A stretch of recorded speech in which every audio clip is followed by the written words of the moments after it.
भीकू और उसका बेटा रॉकी दोनों लोहार थे जो दिन भर लोहे को पीट पीट कर आकार देते थे। कभी उस लोहे से कुछ औजार बनाते तो कभी हथियार।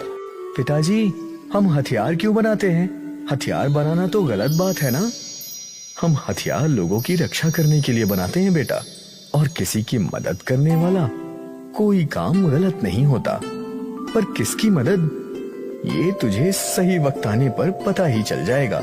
भीकू रॉकी को कभी नहीं बताता कि वो हथियार किसके लिए बनाता है। हफ्ते में एक बार भीकू बनाए हुए हथियार बोरे में भरकर कहीं ले जाता था। एक बार रॉकी ने सोच लिया कि वो अपने पिता का पीछा करेगा।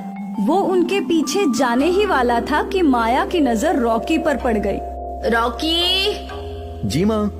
ये तुम क्या कर रहे हो? वो माँ, मुझे देखना है कि पिताजी वो सारे हथियार लेकर कहाँ जाते हैं। नहीं बेटा, वो जगह खतरनाक है। पर ऐसा क्या खतरा है वहाँ? लगता है तुम्हें सब कुछ सच सच बताना ही होगा। आओ अंदर चलकर बात करते हैं। आज से 20 साल पहले की बात है। हम लोग धर्मपुर नाम के एक गांव में रहते थे। सब कुछ ठीक था।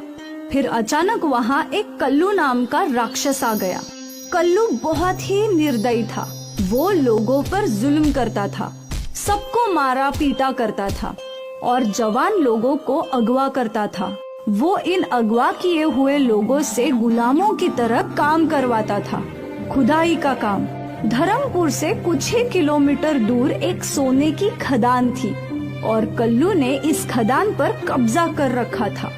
वो गरीब मजदूरों को मार मार कर काम करवाता था और फिर वो दूसरे गांव से भी लोगों को अगवा करने लगा। आसपास के सभी गांवों में कल्लू का खौफ है। न जाने कल्लू कब किसको अगवा कर ले।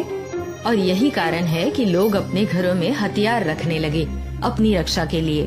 तो पापा गांव वालों के लिए हथियार बनाते हैं?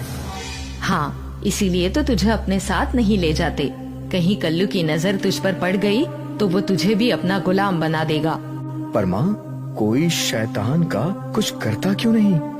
क्योंकि अब तक लोगों के दिलों में कल्लू का खौफ है। उसका नाम सुनते ही लोग डर जाते हैं। भला उसका कोई क्या बिगाड़ लेगा? पर माँ, उस कल्लू शैतान ने कितने लोगों की परिवार बर्बाद किए होंगे। वो तो है, लेकिन क्या कर सकते हैं। छोड़, तू अपने काम पर ध्यान दे।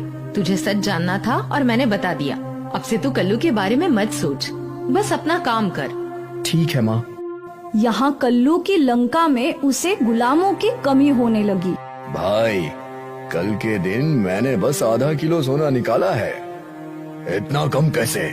मेरे पास जो लोग हैं वो सब बुढ़े हैं, उनमें कोई ताकत नहीं है।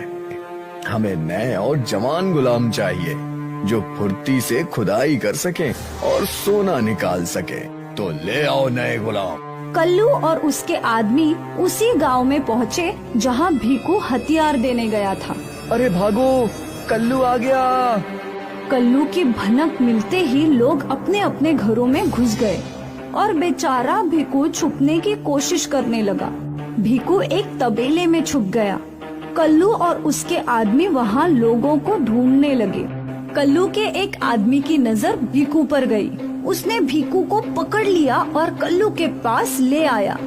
भाई, ये देखो, ये किस बुढ़े आदमी को पकड़ लाया है तू? हमें जवान लोगों की जरूरत है जो मेहनत कर सके। भाई, इसका शरीर देखकर लगता है इसमें बहुत जान है। अच्छा, कौन हो तुम और क्या करते हो? मैं भीकू हूँ, एक लोहार। वाह, लोहार में तो लोहे पीटने की शक्ति होती है। ये तो बड़ी आसानी से पत्थर तोड़ देगा। भाई, मैं बाल बच्चे वाला आदमी हूँ, मुझे छोड़ दो, मुझे छोड़ दो। तू फिक्र मत कर, तेरे बच्चे बड़े होने के बाद तेरे पास यहीं आ जाएंगे, सोने की खदान में। कल्लू के आदमियों ने भीकू और साथ ही कुछ और गांव वालों को भी बंदी बना लिया। वो सबको सोने की खदान में ले गया।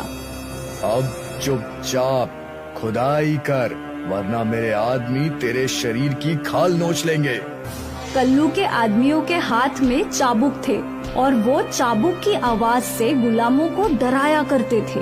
भीकू भी दूसरे गुलामों की तरह पत्थर तोड़ने लगा और वो बेचारा अकेला करता भी क्या। यहाँ देर रात हो गई। रॉकी और उसकी माँ भीकू के लौटने का इंतजार कर रहे थे। पहले कभी उन्हें इतनी देरी नहीं हुई। माँ, जरूर कुछ बुरा हुआ है। बेटा, ऐसे अशुभ बातें नहीं बोलते। कल सुबह सूरज खिलते ही हम उन्हें ढूंढने जाएंगे। ठीक है माँ। फिर भी दोनों पूरी रात दरवाजे पर नजरें टिकाए बैठे थे। भोर हुई और माँ बेटे चल पड़े भीकू की तलाश में। वो उस गांव में पहुँच गए। मुखिया जी, क्या मेरे पति कल यहाँ आए थे? हाँ बहन, पर उसी वक्त कल्लू भी आया था। वो भीकू के साथ साथ कई और गांव वालों को गुलाम बनाकर अपने साथ ले गया। हे भगवान!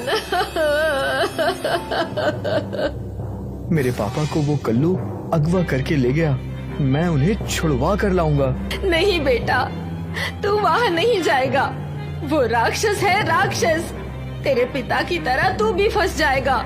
नहीं माँ, मैं पापा को छुड़वा कर लाऊंगा, भले ही सामने राक्षस हो या दानव। रॉकी की बात सुनकर गांव वालों के मन में भी विद्रोह की भावना उत्पन्न हुई। उस राक्षस ने हमारे गांव के भी कई लोगों को अगवा किया है। कितने परिवार उसकी वजह से बर्बाद हुए हैं। हमें उसे मुंह तोड़ जवाब देना चाहिए। हमें उसकी सोने की खदान में घुसकर हमारे अपनों को छुड़वाना चाहिए। और देखते ही देखते कई गांव वाले रॉकी के साथ थे और बस सब चल पड़े कल्लू के सोने की खदान की तरफ। कल्लू के आदमियों ने दूर से गांव वालों को देख लिया। भाई, बहुत सारे गांव वाले हमारी तरफ ही आ रहे हैं। आने दो। हमें और नए गुलाम मिलने वाले हैं। रॉकी और गांव वाले कल्लू के सामने खड़े हो गए। सारे गुलामों को छोड़ दो। नहीं छोड़ूंगा।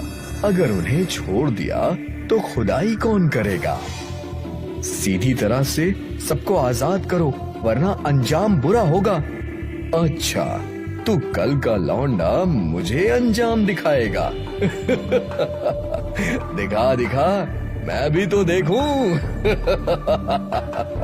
कल्लू की हंसी रॉकी का क्रोध बढ़ा रही थी। रॉकी ने देखा तो वही पास एक हथौड़ा रखा था। रॉकी ने वो हथौड़ा उठा लिया और कल्लू का मुंह तोड़ दिया। कल्लू के आदमियों ने रॉकी को पकड़ लिया और पीटने लगे। गांव वालों ने भी औजार उठा लिए और वो सब गुंडों की पिटाई करने लगे। अब तक जो गुलाम कल्लू ने कैद किए थे, सबने कल्लू और उसके आदमियों पर हमला कर दिया और कल्लू और उसके आदमियों को घायल होकर वहाँ से भागना पड़ा। सारे गुलाम आजाद हो गए। मेरा भाई, पापा। बेटा, तू बहुत ही बहादुर है। तूने मेरी छाती गर्व से चौड़ी कर दी। गांव वालों ने रॉकी को कंधे पर उठा लिया। सभी लोग खुश थे। कल्लू नाम के राक्षस और उसके साम्राज्य का अंत हुआ।